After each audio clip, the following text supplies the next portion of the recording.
নমস্কার বন্ধুরা, আজ আমি সজনে ফুলের চচ্চড়ি তৈরি করছি। আর এই সময় সজনের ফুল কিংবা সজনের ডাঁটা শরীরের জন্য ভীষণই উপকারী। আর এইভাবে আলু দিয়ে সজনের ফুলের চচ্চড়ি তৈরি করলাম। দেখতে থাকুন কীভাবে তৈরি করছি। আর সজনে ফুলের চচ্চড়ি করব, এর জন্য একটু আলু কেটে নিয়েছি। এভাবে আলু কেটে নিয়েছি।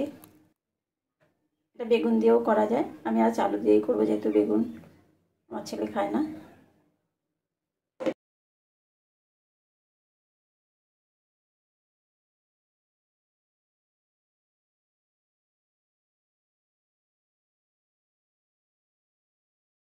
দিয়ে দিলাম। এই আলুটা যে যার পছন্দ অনুযায়ী কাটতে পারে, ডুমো ডুমো করেও কেটে নিলে হয়। আর এর সঙ্গে বেগুন দিলে বেগুনও দেওয়া যেতে পারে, যারা বেগুন খান। আজ আমি বেগুন ছাড়াই করছি, যেহেতু বেগুন খায় না আমার ছেলে, তার জন্য এভাবেই করছি। স্বাদ অনুযায়ী নুন দিয়ে দিলাম, হলুদ দিলাম। এরপর নেড়ে চেড়ে ঢেকে দিয়ে রাখবো।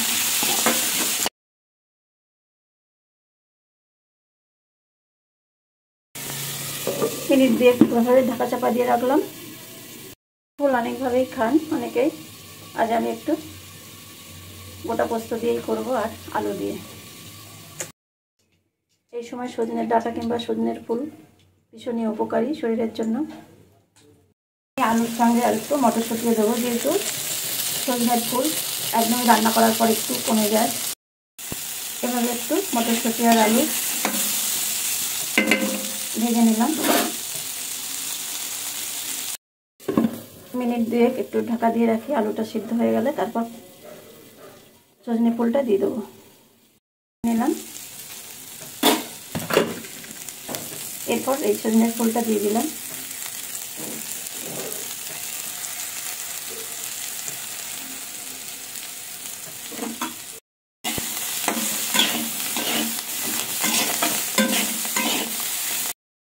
এভাবে একটু নাড়াচাড়া করে এরপর আমি পোস্তটা দিয়ে দেবো। এই যে পোস্ত, এই পোস্তটা দিয়ে দিলাম একটু মাঝখানে দিয়ে, সামান্য একটু এইভাবে নেড়ে ছেড়ে এরপর পুরো মিশিয়ে দিলাম।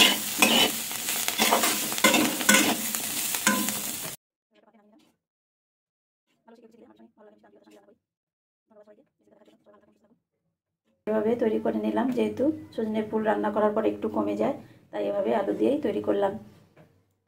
ধন্যবাদ বন্ধুরা, সবাই ভালো থাকুন, সুস্থ থাকুন। রেসিপিটা কেমন লাগলো তাও জানাবেন। টাটা।